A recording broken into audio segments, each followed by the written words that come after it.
الحمدللہ رب العالمین، الصلاۃ والسلام علی سید الانبیاء والمرسلین، اما بعد فاعوذ باللہ من الشیطان الرجیم، بسم اللہ الرحمن الرحیم، الصلاۃ والسلام علیک یا رسول اللہ وعلی آلک واصحابک یا حبیب اللہ۔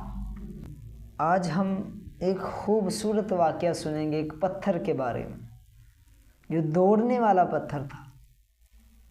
اس کے بارے میں ہم آج معلومات حاصل کریں گے، واقعہ سنیں گے۔ یہ پتھر 1 ہاتھ لمبا، 1 ہاتھ چوڑا چوکور پتھر تھا۔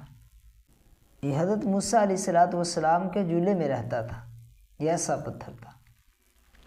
اس مبارک پتھر کے ذریعے حضرت موسیٰ علیہ السلام کے 2 معجزات کا ظہور ہوا، 2 معجزات کا ظہور ہوا جن کا تذکرہ قرآن مجید میں بھی ہوا ہے۔ اب پہلا معجزہ ہم سنتے ہیں۔ اس پتھر کا پہلا عجیب کارنامہ جو در حقیقت حضرت موسیٰ علیہ السلام کا معجزہ تھا، وہ اس پتھر کی دانش مندانہ لمبی دوڑ ہے، اور یہی معجزہ اس پتھر کے ملنے کی تاریخ ہے۔ کیا بات ہے، سبحان اللہ۔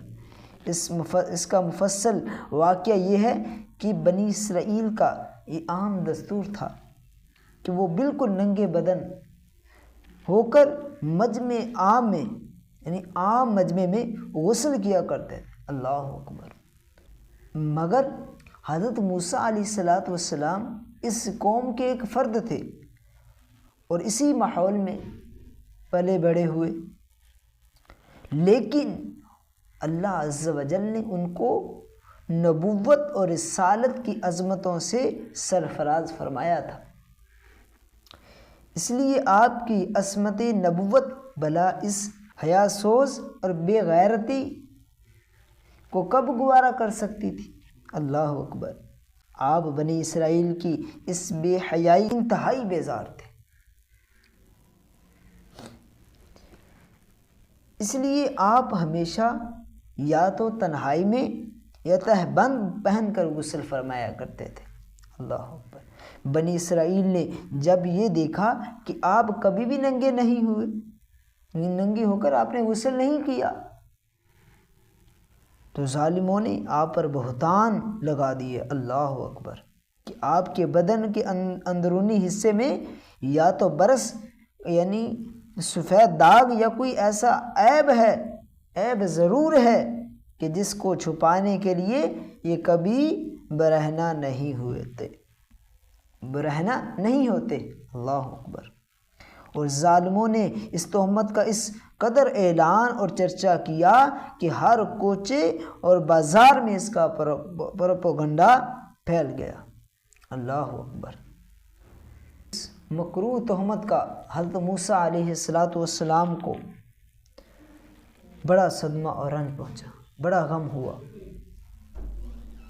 اور اپنے ایک برگزیدہ رسول پر ایک عیب کی تہمت بلا خالق عالم کو کب کیوں کر کے کس قدر پسند ہو سکتی ہے؟ اللہ اکبر۔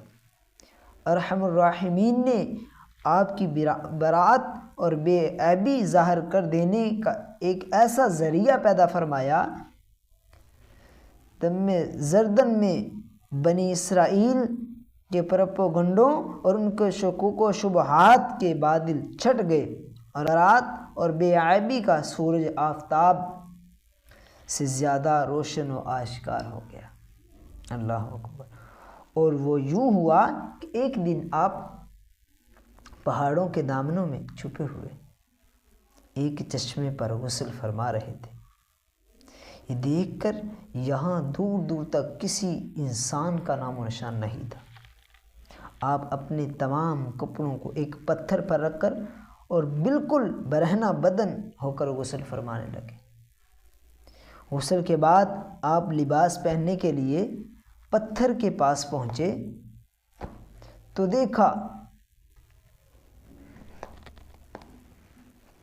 پتھر کے پاس پہنچے تو دیکھا وہ پتھر آپ کے کپڑوں کو لیے بھاگا چلا جا رہا ہے۔ اللہ اکبر! یہ دیکھ کر حضرت موسیٰ علیہ السلام بھی اس پتھر کے پیچھے دوڑنے لگے۔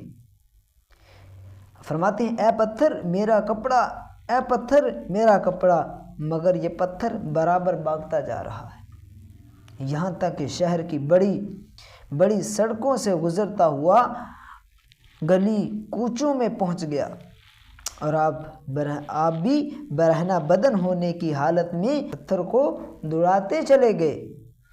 اس طرح بنی اسرائیل کے ہر چھوٹے بڑے نے اپنی آنکھوں سے دیکھ لیا۔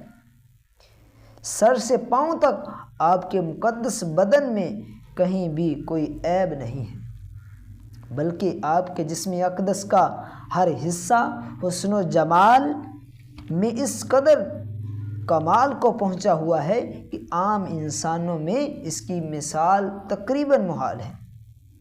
چنانچہ بنی اسرائیل کے ہر فرد کی زبان پر یہی جملہ تھا، واللہ ما بموسیٰ من باس، یعنی خدا کی قسم موسیٰ بالکل ہی بے عیب ہے۔ بے شک اللہ پاک کے جو انبیاء کرام ہوتے ہیں، جو نبی ہوتے ہیں، وہ بے عیب ہوتے ہیں۔ جب یہ پتھر پوری طرح حضرت موسیٰ علیہ السلام کی برات کا اعلان کر چکا تو خود بخود ٹھہر گیا۔ آپ نے جلدی سے اپنا لباس پہن لیا اور اس پتھر کو اٹھا کر اپنے جولے میں رکھ لیا۔ اللہ اکبر! اللہ تعالیٰ نے اس واقعہ کا ذکر قرآن مجید میں اس طرح بیان فرمایا۔